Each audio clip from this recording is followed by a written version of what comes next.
So I think today kind of stemmed from last week's conversation, is really just starting that conversation. How are we, how are we finding business? Lead generation's our number one priority, I believe personally.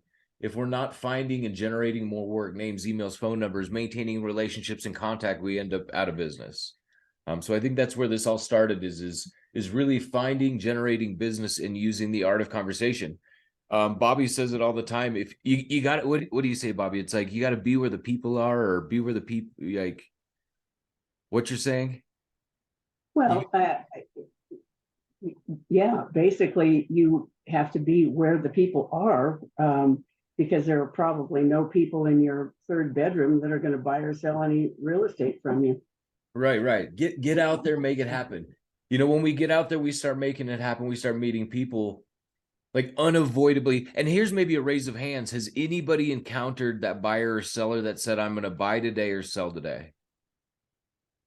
No, and did it, and actually did it, Haley. Did you sell a property in one day? Never. I can't hear you. You're on mute. It doesn't happen. I think so.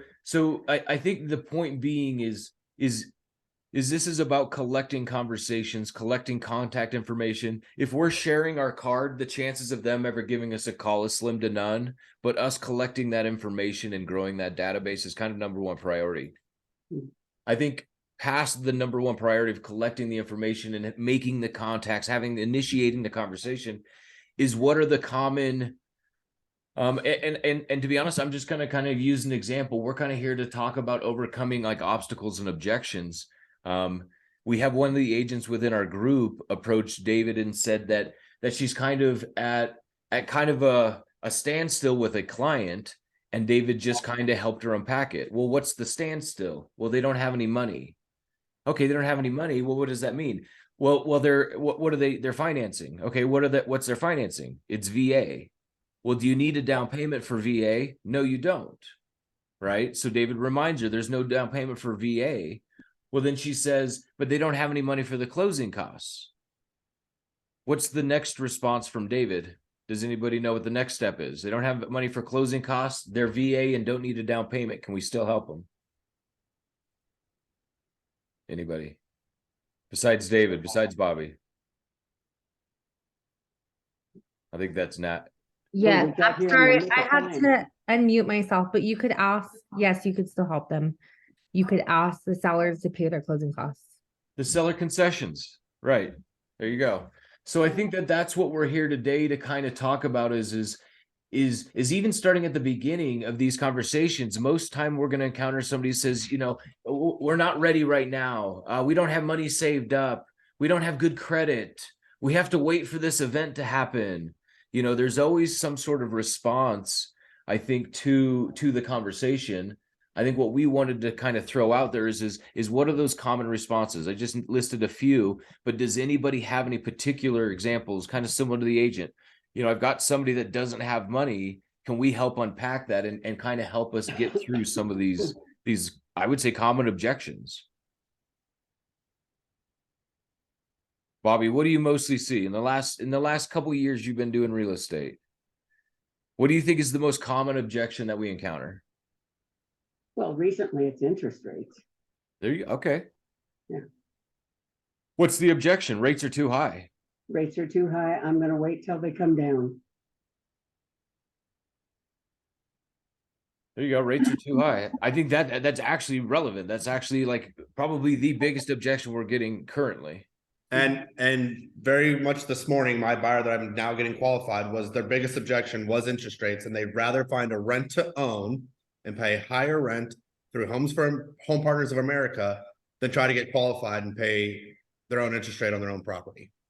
So what's I think, okay, well, I was going to say this would be a good time to sit down with your math skills and show them what that's actually costing them, which is what you probably do. But newer people, I don't know that they know necessarily how do I do that, or how do I get somebody to sit down in the first place and listen to me.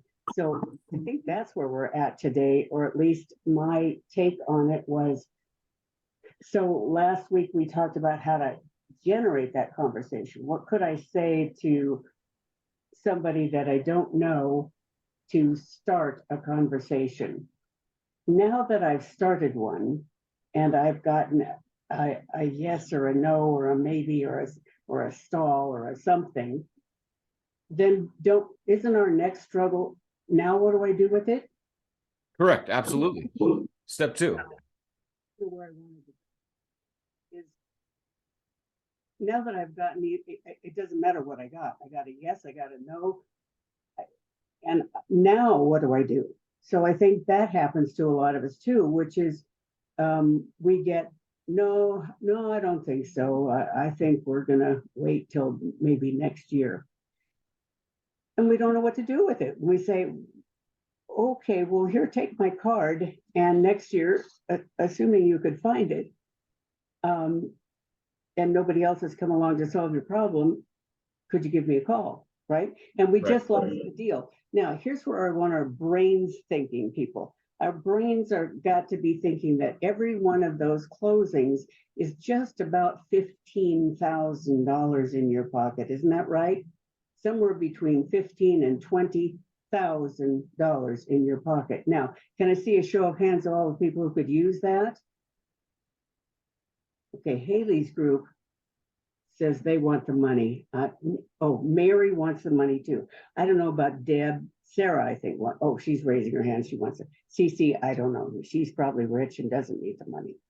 You know what I'm saying? When you look at $20,000 and you say, you know what? I can't just afford to walk away from that. It takes me too long to generate a lead. It takes me too much time and energy to finally come up with something. When I get a yes answer, I need to move on it. Don't lose it. Right, I can't lose it. And that's one of the things I said in Power Series is that I don't want you to work harder. I just want you to screw up less. So what if you got a yes or a no or whatever the answer was, and you didn't screw it up?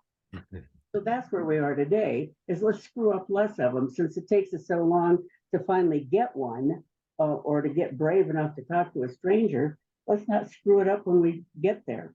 So here's what it looks like. So you've used your introductory line and you got a laugh out of them. They think they're cute. And this is a person I'd work with. Well, they don't know, right? But Okay. you didn't offend them in any way. Excuse me. You didn't offend them. And so they're talking to you. And you said, so how many houses do you think you need? And they said, I don't know. I don't think we need any right now.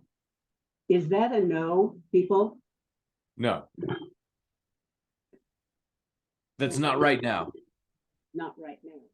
So what does that mean? I don't think so right now. Work with me, people. Right.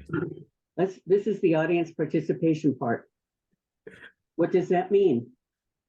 At some point in the future, they may need something. In some point in the future, but why not now? We don't know yet. We don't know, No. do we? No. And so what happens to many of us, and if you think like me, and I know I do, sometimes you can let that just be I don't want to push it anymore, right? I don't want to get myself in trouble. So we don't know where to go from that. We give them our card and we leave. Right. Well, that's not the answer. The answer is that sometime in the future, that no, not right now, is not a no. It is, there's something going on. Why is it a no today? So what we're going to talk about is how to find that out without irritating anybody. What about if I said, so how many houses do you think you need? And he says, oh, I probably need about 3. Great. Now what? Right. When are we going out? So now the question is, what do? I got a yes. My God, think about that. I got a yes. I said, this would be easier to pay for if you just buy a house from me. And they say, oh yeah, as a matter of fact, we've been thinking about buying a house. We'd like to talk about that. Now what do you do? Great. Let me get you set up on a property search. not you, Oh, damn it. You were asked for participation. not from you. Well, I don't, yeah, not entirely not from you, but what would you do? People, Haley's group, what would you do? Nobody wants to answer. What if I look like an idiot? We already look like idiots. We're in real estate. Right? We're on bus stop. We're on bus stops and like grocery carts. You could ask, what they're looking for. Let's sit down and take time to figure out what you're looking for, so I can help set you up on a search. Okay. Here's the because yes, she's exactly right. That is what we do. You know why we do it that way? Because suddenly our brains are at the I never expected anybody to say yes. Deer in the So headlights. now what do I do? So here's what we're going to do. This is a critical point. We have to be careful. Do you remember from Power Series when I taught you mince or nuts? Nobody. Okay, let me try this one again. So ladies, let's pretend you went into a bar, you sat down, fella came over, and he offered to buy you a drink, and you said sure. And about halfway through the drink, you turn to him with the look, and you say mince or nuts. And he says, what do you mean, mince or nuts? And you say, at our wedding reception, should we have mince or nuts? Scare him away. What you will now see is his hiney on the way out the door, right? Why? Timing. It's not that you might not get to a mince or nuts discussion, but not today, not now. Now is bad timing. So think for a minute what I mean by that in the real estate conversation. I got a yes. If I move too fast and I say, well, here, let me set you up on a property search and I'll see if I can find you a house and then I'll take you out and sell you a real house really fast and then think you're the other person right now. Okay, let me give you this analogy. Let's pretend that you need new windows for your house, or at least you think you do. And you've gone to a meetup group, you ran into this fella and he sells windows. And a minute you said, yeah, we've been thinking about buying some windows. He says, well, I'll be available tomorrow night at 7 o'clock. I'll be right over. I'll bring a whole thing of windows. We'll pick your windows. We'll get them in. We can have them in by Thursday. We'll be, and all of a sudden, are you feeling like you're going, oh, wait a minute. I don't know. I don't even like windows, really. We don't have windows. We like it that way. It's a bit nippy in the winter, but It's right? overwhelming. Getting out of the whole window conversation just as fast as you possibly can, Right. because he moved too fast. It was scary. So that's what we have to think is, to the other guy, I look like a salesperson. Scary people. We're all afraid of them. How many of you ever had an insurance salesman over because there was nothing on TV Wednesday? Right? Didn't happen, did it? Because you don't find them entertaining. You don't have salespeople over unless you really, really need something. I mean, we don't have them over. We are one. So when I too soon offer to jump in and take over and do something, I'm going to scare the daylights out of them. Is So, that kind of that me wanting it more than they want it? well, that's what it looks like, isn't it? So let's you're Sales right. breath. Let's get them calmed down, and they have to know I'm safe. Right. Okay. That's what I'm looking for, is how to show you that I'm safe. I'm not going to push you into buying a house. I'm not going to push you into doing anything. It's okay to talk to me. So now I got my yes, and I go, oh, so you do want a house, huh? Yeah, well, we've been thinking about it. We think we'll do it sometime later this spring. So what kind of house you looking for? Well, we think we'd like a 3-bedroom, 2-bath. We got a price range in mind? Yeah, we figured somewhere around 500-600. Huh, yeah, that any area. Yeah, we figured we'd like it over in Parker. We figured that. So something around 500-600 in Parker. Do you need it new or old, or do you really care? Yeah, we were thinking fairly new. Huh. That sounds doable. You know, I'll tell you what. Why don't you jot down name and number?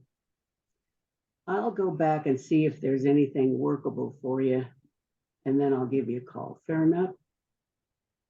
Fair enough. I'm not dangerous. I have the information that I need. Well, Now, and you have the information that they want. what's that? And you have the information that they want. They don't know that I have it. I said I would go check some things out and see if that's even possible. Now, I happen to know it's possible. I'm not going to tell you it's possible. I'm going to say, I'll check it out, see if it's even possible. I'll give you a call. Then when I call them, I'm going to have more conversation. We're going to be in depth. We're going to be buddies by now. And I'm going to eventually get around to saying, well, you know what? Here, let's do this. I don't mind. There's some moneymaker word for you. Let's do this. I don't mind. You know why? Because it sounds like I'm doing you a favor, right? Well, so here, let's do this. I don't mind. Why don't I set up, here's what I'll do. I'm going to set up a property search that looks for that 3-bedroom, that 2.5 bath around the 5-6, 6. Let's go up to 650. Want to go to 650? Just so that you know what's out there. Yeah, 650 is fine. Okay, so I'll set it up between 5 and 650. I'll send some things over to you. And if you see anything you like, you can give me a holler. Fair enough? And I've got back to fair enough, right? Do you see that it wasn't dangerous? I took all the danger out of it. Had I moved too soon and said, I'm either going to come over, or I'm going to set you up on or I'm going to take my little spidey web and suck it around you, I will lose them because I just scared them. We don't like that.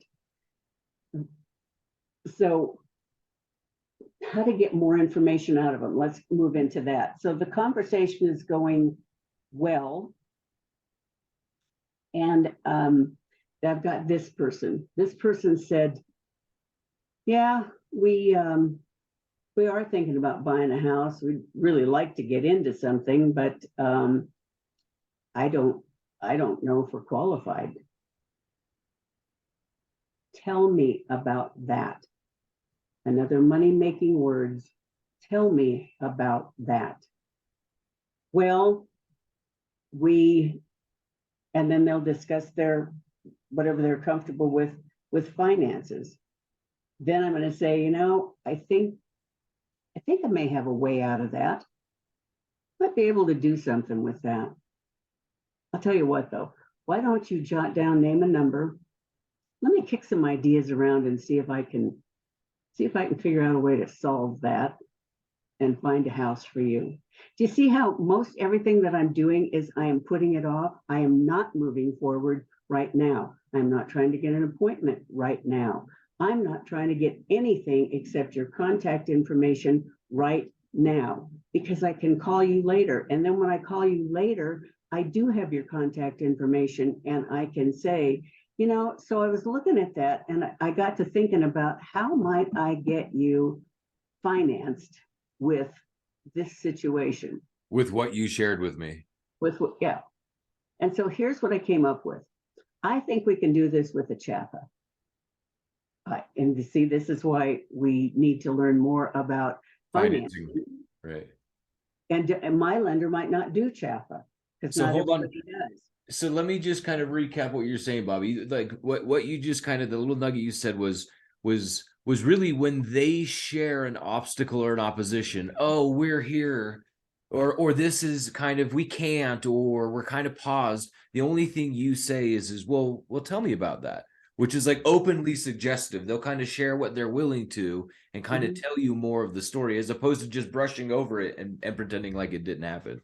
Well, if I brush it over and pretend it didn't happen, then there's stuff that I don't know that's You holding. still them can't back. help them. You still I can't help them. them. Right. On the other hand, if I start delving in, but now think about this situation. I just met you. How much money do you make? Telling you. What Right. do your bills look like? I'm not telling you. Right. I don't want you to know those things about me at this meeting. What's more, I don't have time to explain. Maybe I'll say, well, my wife lost a job and I think we need the income or that.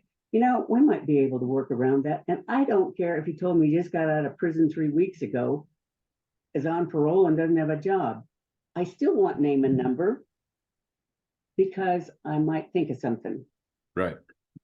and I might find a way to get this done. Say, you know what? I've got all kinds of miracle ways. I don't know that I can do it. See, do you see that's a takeaway? I don't know that I can do it, but if I can think of something, I'm gonna give you a call. Fair enough? Right. Right. So I am not dangerous. I didn't ask for an appointment. I didn't ask you to get in my car. I didn't ask to come over to your house. I didn't do anything except get your contact. Why? Because later, when we can sit down, we're visiting over the phone, we have all kinds of time to go into those things. So what would we do if? What could we get if? And a lot of times you'll find that some of these things that people say are objections. Let me back up. That's me backing up. Work with me, people. These jokes don't have the same It doesn't work the same, Right. does it? right. In the dark, I don't know. They probably went to the bathroom. Anybody there? Hello? Is this on? What's that? Is this on? Is this on? Right. Hello, people? So what I was saying is that you have to understand that not every objection is real. Sometimes it's just a stall trying to get you to go away, which is why I approach it very gently. I mean, I know where I'm going with this thing. I want your name and number because I'm going to call you and you're going to be my new best friend when I call you. But I'm not going to jump on you now. I'm not going to ask for information that you don't want to give. So, and I already know you don't want to give it. So I'm not going to do it right now. Right. I'm just not doing it right now. Bad timing. So keep that in your mind. Bad timing. Pushing them right now would be, help me out, Bad timing bad timing. and bad taste. Yeah. Only if you knew it, yeah. That's like the 3-date rule. I don't think the ladies need to know about that rule. I mean, they Oh. probably do know, but that's for a man's group. Okay. Oh, different conversation. Yeah, different conversation, Okay. different group. We'll save that one for you, Jared. But timing and tact is everything. But timing and tact is everything. Exactly. That's where that boils down to. So where I was going with that is figuring out whether an objection is an objection or whether it is a condition. So let me explain the difference. I'm talking to this person and they say, well, we think we're going to wait till later in the spring. And I say, what prompts you to think about waiting till later in the spring? Now, what prompts you? You want another moneymaker? That's it. What prompts you? Here's another, write this down. This is important. Never ask a why question. Because a why sounds like you're with the FBI. The why sounds like your mother. Why? As soon as somebody tells you, like, think about it. Why did you wear that today? Why? Yeah. Now you gotta, somebody's immediately defensive. Defensive. Right. Why? What do you mean why? I don't need to tell you why. I don't need to tell you. Right. And it's a great way to start irritating people. Any why question in real estate, drop it. Don't ever use it again. The question is what? what prompts you to want to wait? So when I say, so what prompts you to want to wait? Well, now here's a critical part. If I say to you, well, I have to wait because we can't afford the new house unless I get the raise at my job. And I won't know that until the end of May. Okay, I have a condition, don't I? They can't buy the house they want until she finds out about the raise, and that isn't going to happen to the end of May. So Bobby, I always called it homework for myself. I always like attached myself to what was their homework. Like, oh, you have to wait for this, or oh, you got to do that. That's kind of like their homework was what I always chalked it up as. Right. Maybe the situation is we can't move this year because my son doesn't graduate from high school until next year. And the fact of the matter is, any of you that either do have or have had a kid graduating from high school that has been to school with these kids their entire life, and you take them out in their senior year, this child will hate you for the rest of your natural life, right? So when they say they're not moving until that kid graduates from high school, I'll guarantee you they ain't moving. So Unless there's a community close enough to their school that you could still move and get them to school. right, but most of us, if we're thinking about moving, we wanted to go to a different neighborhood. You don't move. I mean, Right. he's right. If that's not a condition, it's not a condition if you could stay in the same area. But I think what you're suggesting though is to actually analyze what they're actually sharing with you. Is what you're sharing with me conditional? I mean, is there a remedy? Is there a route? Is there something I could provide you that would help massage? Or, in kind of what you said, I don't know if I can, but let me check it out and I'll let you know what I find. Fair enough. You're wanting to uncover, is this something that can be changed or adjusted, massaged, or is this something that absolutely is firm and now we have to wait until that conditional deadline? Right. And so that's the first thing that you're looking for, is the answer that they gave you a condition. An objection is this. An objection is something that they could move forward, but they don't want to because of. So a condition looks like this. Well, no, we're thinking that we're going to wait till the interest rates come down.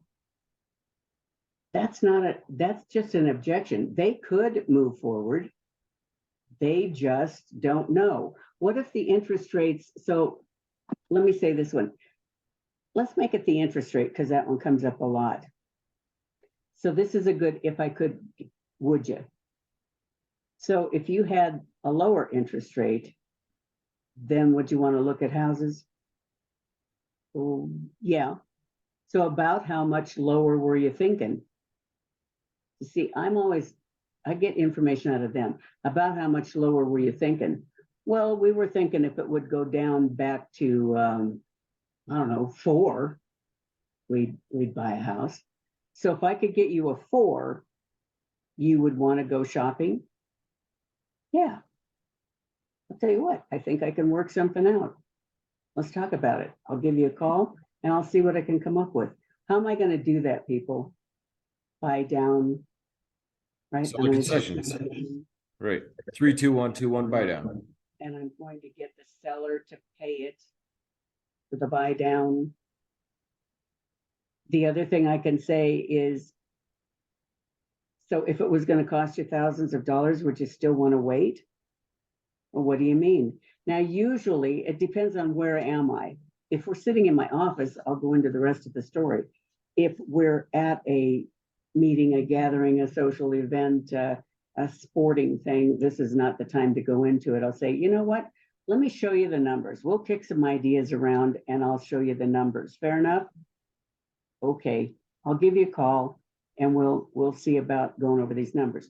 Now, I don't want to go over the numbers over the phone. I want to go over the numbers in person. So either I'm going to meet them at their house or they're going to meet me at my office and we're going to sit down and show them the numbers. And those of you in Power Series have the the numbers of what the interest rates change mean to them. So the longer they wait, the worse this gets, but not just the worse that gets. Here's the other thing, and we need to talk to our lenders, and our lenders need to educate us, because what's happening now is the lending community is they're charging way more fees so that your net, do you understand APR? Because most of us don't. APR lumps everything together, the interest rates, the financing charges, the everything that you're spending. That way, the theory is you can compare apples to apples when you compare APRs. Because if this one has an APR and this one's lower, this one is the better deal. But most of us don't understand what the damn thing is in the first place, so we still look at the interest rate. And what we're not looking at is the fact that the APR. The annual rate. Right, so it's all the financing together, what does that count? Lenders are charging more and more. So while your guy's waiting for the interest rate to come down, which it may or may not do, he's chalking up more numbers on the fee side, and he lost every gain that he was going to get if the interest rate did come down. So he's still getting the short end of the stick, and he doesn't realize it. So that's where you sit down with him and go, so here's what it looks like. And that's why we need our lenders to be good teachers to us as well, because last week when I said back in the olden days, we virtually had to be the lender first before we took the nice people out.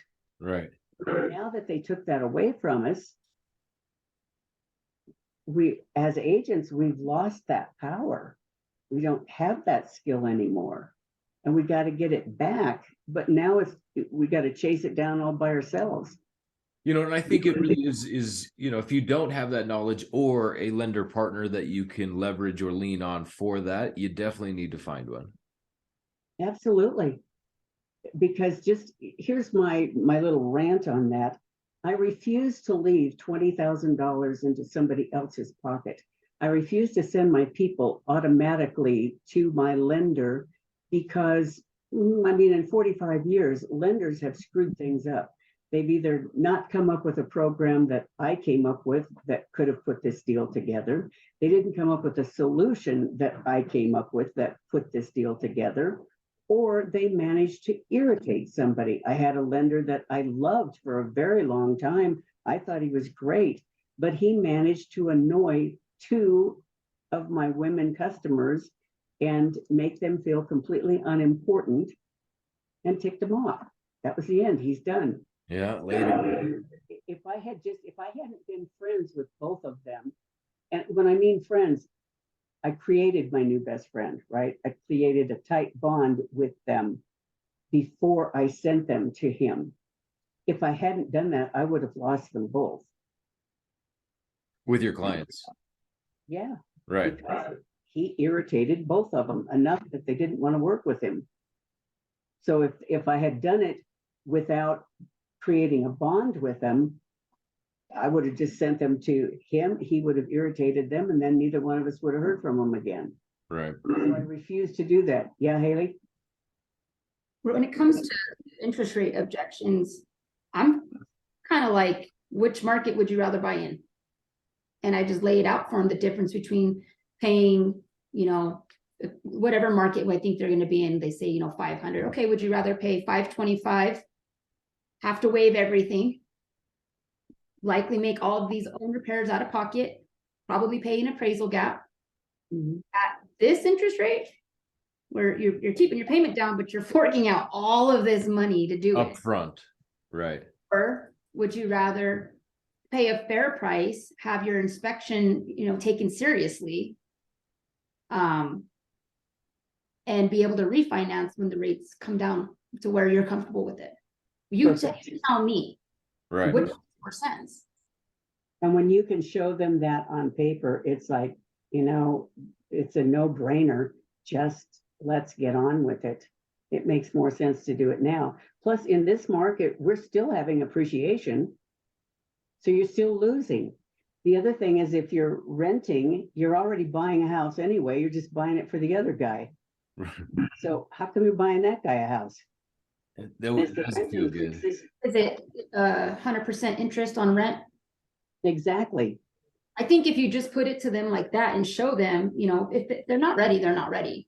But that usually opens up the door when I find out really what their problem is. Oh, well, I don't have 20%. You don't need 20% down. Let's talk about it. And you just Exactly kind of right. educate them. And here's the, so my, and I'm not saying this about Haley, because her stuff is great. You guys are lucky to be working with her because she does know this stuff. But, I don't even know why Did Haley pay you to say that? well, not very much.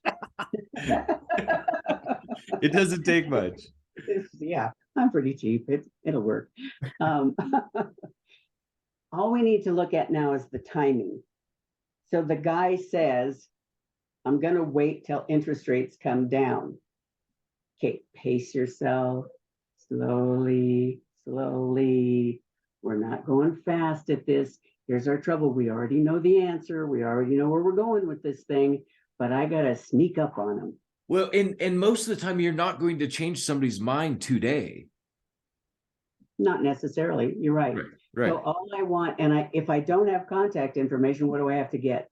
I have to get contact information so that if I irritate them, I can still come back to them. So what I would say on the interest rate guy, so what you're saying is, and okay, so here's one, always getting to the other guy's point of view. So I review what I've heard, or I make up what I've heard. Goes like this. So kind of sounds like what I'm hearing you say is you just want to make sure you're getting a good deal, right?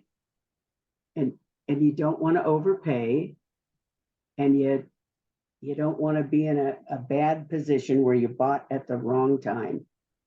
Is that what I'm hearing you say?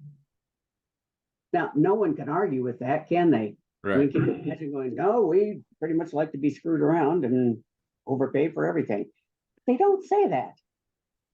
He's going to agree with what I just said he said, even though he didn't say that. He is going to agree that he thinks what I just said. Am I right? First, I have to get to his side of the table. He will not come to my side of the table until I first go to his side of the table and agree with him. So that's what I'm hearing you say, right? Right. Okay, so that's what we need to work on, is make sure that you get the right timing and the right deal. Fair enough? Right. Well, let me help you with that. Why don't you jot down name and number? I'm going to kick some ideas around. I'll give you a call and we'll talk about it. And so that's where I would use everything that Haley said, everything that she said on the phone call. I am not going to use it at the meeting where I just met this person. Not going to use it at the sports place where I just met this person. I'm going to use it. I'm just going to mince or nuts. Not now. Not right now. Right. Not right now. Right. It's timing. Right. Well, you know, statistically, and you know how I am with numbers, Bobby, and you think it's always great info. You know, what does it take? 5 to 12 connections or conversations before we really start developing a relationship and that like trust feeling. You know, I mean, if this is the first time we're having the conversations and we're trying to rush it, it just doesn't work out either way.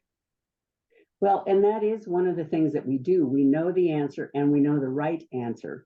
And so we want to share that right now. Right. And all I'm saying is just keep saying to yourself, mince or nuts, is this the time? Is this the right timing? Is this person receptive, or am I going to get a fight? Because if I start a fight, I will lose. We'll lose. That's all there is to it. So I have to agree that, you know what, if I were in your shoes, I'd be thinking exactly the same thing.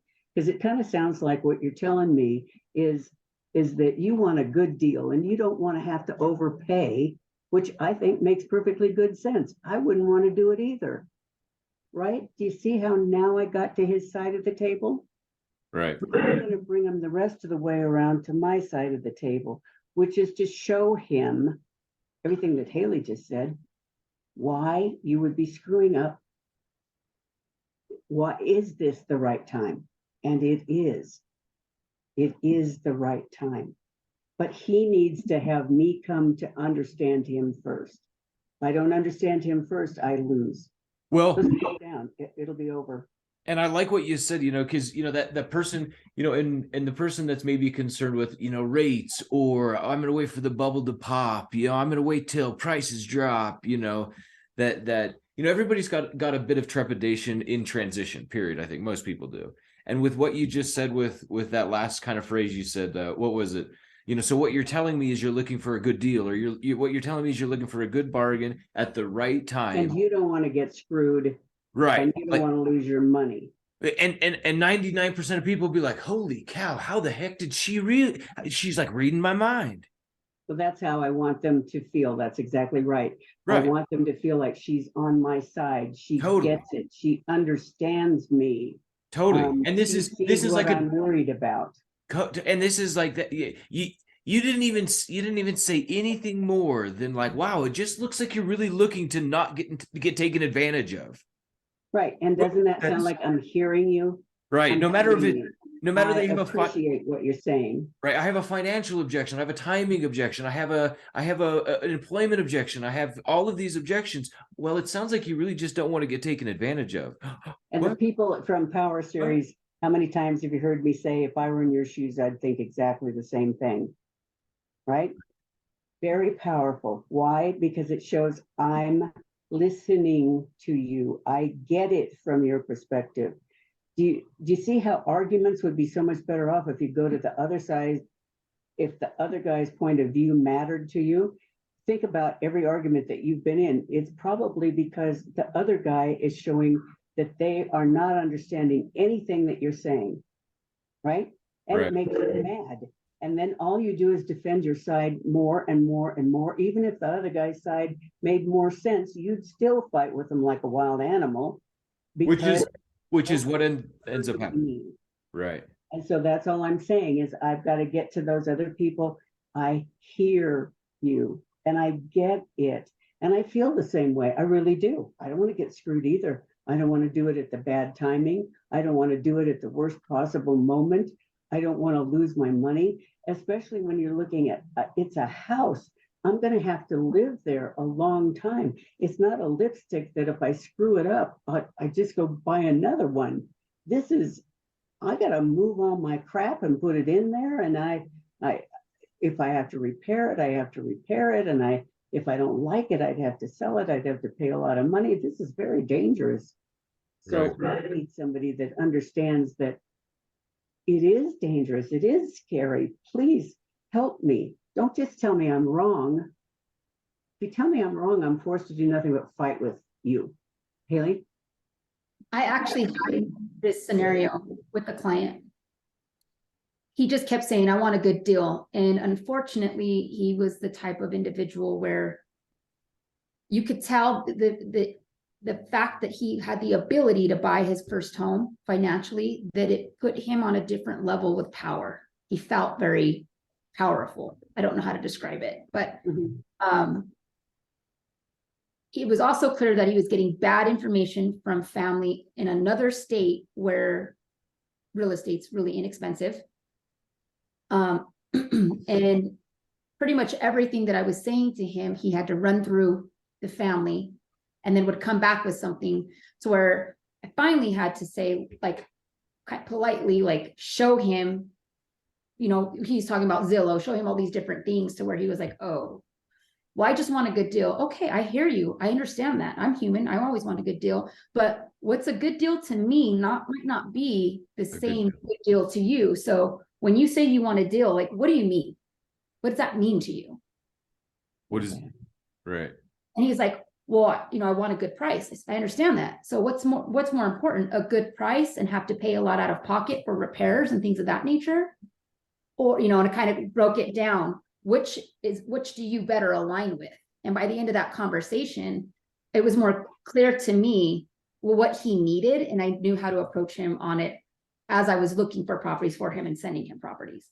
I had to walk him through, like, well, this is a good deal to me, and let me explain why. Here's the price on the house.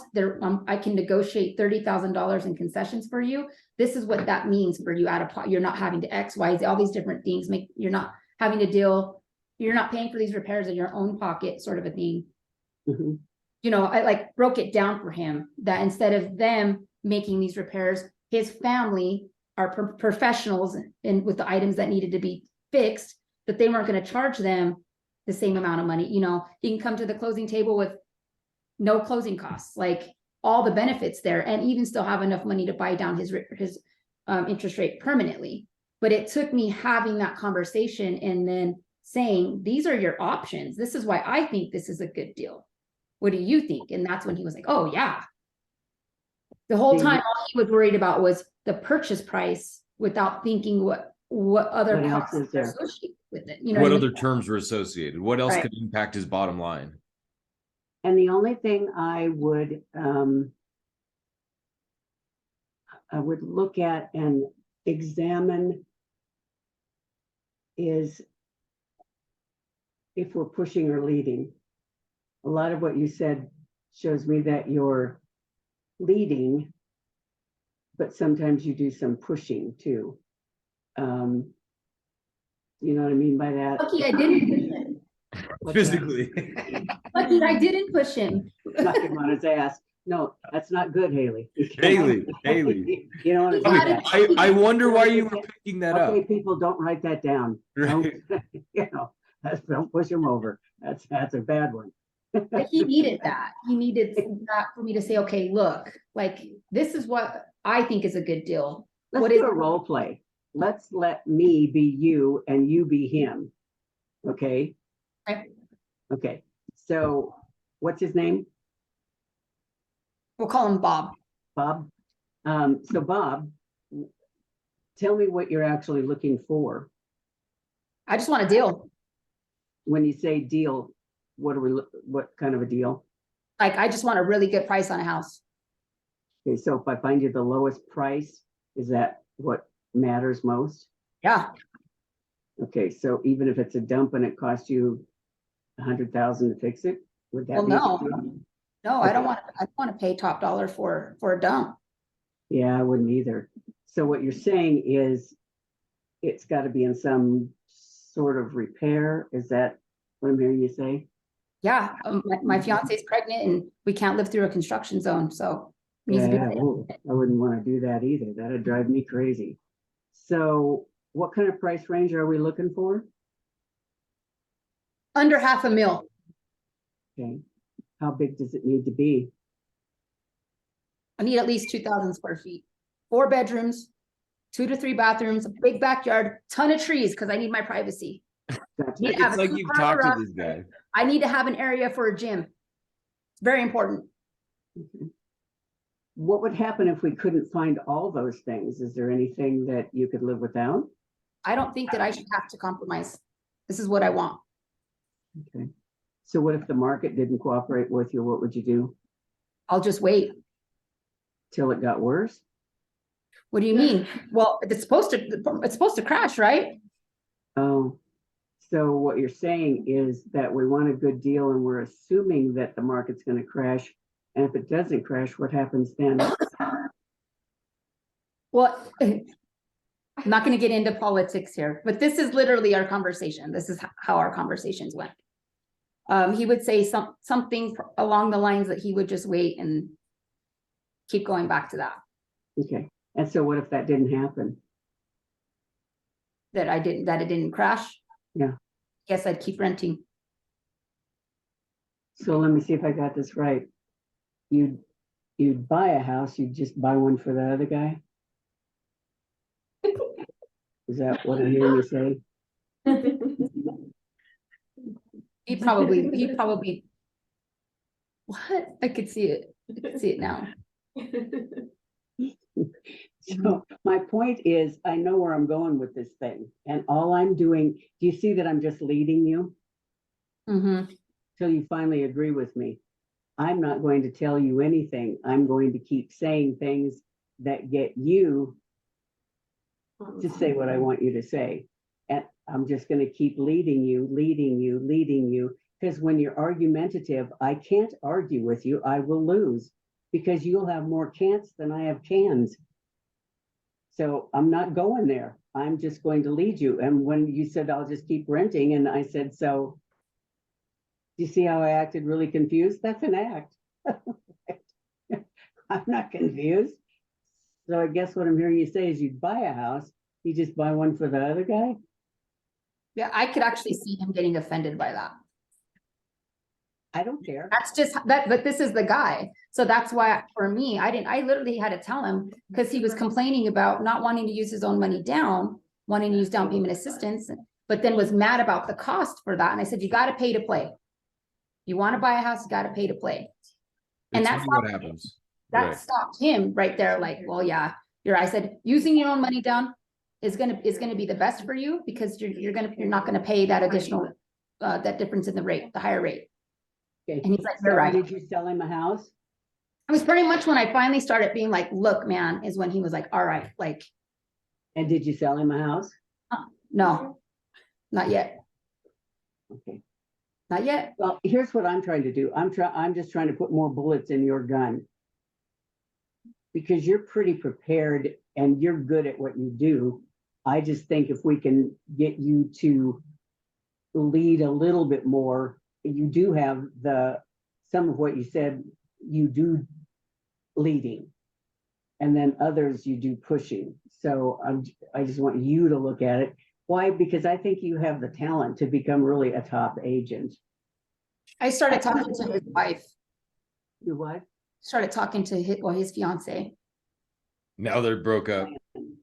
She's clearly the undercover boss where you can usually tell. Mhm, mhm. Yeah, And but it I helps think because I sold her mom and her aunt a house. So he kind of came in like, this is what we're gonna do, sort of a thing. And she's like, Nuh-uh. she told me, she's like, he doesn't get it. So I think because of my relationship with her mom and her aunt, and because now I'm communicating directly with her more, Mhm. it's moving a better direction, I think. Well, again, to work on the idea of how do I get him to agree with me? Well, I mean, let's be honest, sometimes people aren't going to agree with you no matter how you approach them. well, and I They think have to, because in order to buy one, you're going to eventually have to see things my way.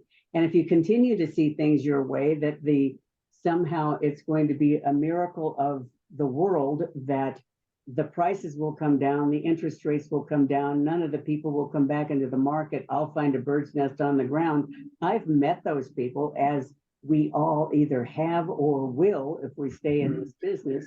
They are simply unrealistic, and I can't solve that. right. If you've got a mindset that once we get a belief, it sticks like Velcro. And if I run into one of those and I can't get them turned around, I quit working with them because it's A waste of time. waste. And I think that might be my objection too, is if this is more work than it's worth, that's when I think that we say bye-bye, I mean, Well, and if you don't agree with me that you need to buy a house and you need to buy it in this market, then you need to go bye-bye. I'll bye-bye, get it? I'll get somebody else. It So takes me here's- less time to go find somebody else than it does to convince somebody that can't be convinced that they're an idiot. Well, I Well, also so- found out that they went through, I'm not their first agent. So they already Yeah. burned. There's a reason doubt. for that. no doubt. Yeah. But I think, if I was just to share my brief 2 cents on the topic of challenging clients, it really boils down to, for me, in one regard of CYA, as long as I protect my own license, I'm okay. With protecting my license, this also I surround myself with like trust. And I ask clients a lot of the times when I start having the objections is, do you trust me? And if they hesitate and say, I'm done at that point. And if you don't trust and believe that I'm helping support and guide you appropriately, this usually probably doesn't work. Once I've had the conversation of, do you trust me? It does become a little bit easier for me, yes, to help guide and to help ask the questions to lead them. But I think if we're asking that question, if we have a person, Haley, for instance, if I had a guy like that, I'd be like, do you trust me? And if he went, well, I'd be like, I don't even care. Next, moving on. I don't need you to like kind of like, trust me. Like you either do, you don't. And maybe Haley's approach on this particular guy is just, you've given him all the patience in the world and given him every logic. So Totally. you need to be able to say to him, listen, Bob, here's the problem. I just need to get you to understand that the market is what the market is. And if you want to wait till the market, your fictitious, your fantasy market comes into play, just give me a holler. Totally. No, it's kind of there. We'll see. I mean, Yeah. they put an offer on a house that they absolutely loved. I mean, loved. And they didn't get the house. The house was right before it came back on the market. The agent called me, was like, hey, listen, this is falling apart. Told me why, what they're willing to do. Went back to my clients. They had the opportunity to get it and they were mad because they were the second choice. There you go. Well, yeah, but that's where a lot of people, it takes them losing something before they start getting serious about getting something. So Right. unfortunately, that's part of it too.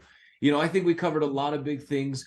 I like where Bobby kind of took us with helping support leading people, not closing the deal on the first conversation, asking questions, and Haley kind of threw some out too. Some of these little nuggets I picked up were, tell me more about that. Oh, what did you mean by when you said, or what does that look like in your mind? Actually using some of those more probing, questions to actually get more, remembering never to ask a why question. I thought that was a big one. Oh, why would you want to live there? Oh, why would you pick that?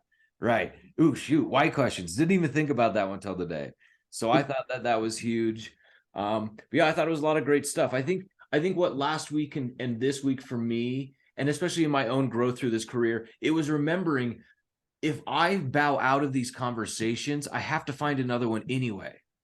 So the longer I can hang in and the more I can serve and the more I can help these individuals and grow the relationship, the better chance I get of getting what I want. And that's to help you. I genuinely usually want to help somebody because ultimately it does end up helping us too.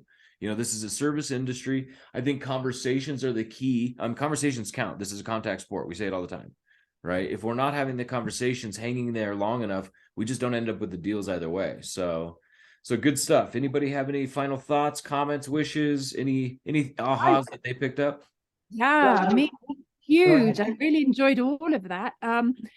It was just what I needed because I've got I've got quite a few conversations on the boil and not quite sure how to push forward with them. And this is much more to my character. This is something I can step into and blend with easily because I don't like to push people. I like to lead. And Bobby, you've given me some great ideas of what that actually looks like, how I can use that in my business. So thank you very much. And I love Haley's ideas too. What's that? Physically push them or what? No. I just love her. She's just bubbling and full of life and information. And so it was a great bounce off between the two of them and seeing how things work out. But I really, really did appreciate it, Bobby. Thank you. Well, thank you. That's nice of you to say. So to that note, know that, all of us are available. If you guys have those client scenarios, you have those in particular off, individuals that you just want to chat with us about, all of us are available, any one of us. So reach out. We'd love to help. The more that we can help each other navigate these, the more confident we grow as a group. So definitely reach out for anything. So I was going to end with the story of Michael. Can I tell you the story of Michael? We're ready. So Michael goes into confession. He says, bless me, Father, for I've sinned. And the priest said, what have you been doing? He said, well, I've been doing a little hanky-panky. The priest said, well, who are you doing hanky-panky with? He says, Father, I can't tell you. He said, well, was it Mary Ann over at the school? And he said, no, Father, it wasn't Mary Ann. He said, well, was it Margaret over to bakery? And he said, no, Father, it wasn't Margaret. Well, was it Sarah over at the school? He said, no, Father, it wasn't Sarah. And the priest said, well, if you won't tell me what's going on, I can't grant you absolution. So Michael's leaving, going down the stairs. Little buddy's coming up the stairs on the other side. He says, so Michael, did you get absolution? And he said, no, but I got 3 good leads. There you go. There you go. I just want to leave you with the idea that that's the business we're in. We'll leave- Lead generation. Love it, Bobby. Generation business. And if you missed that one, watch this video again. That's a good one. Exactly. Hey, thank you guys. Have a great Tuesday. If you need anything, reach out. Thanks, Okay. Jared. Bye, guys. Bye. Bye.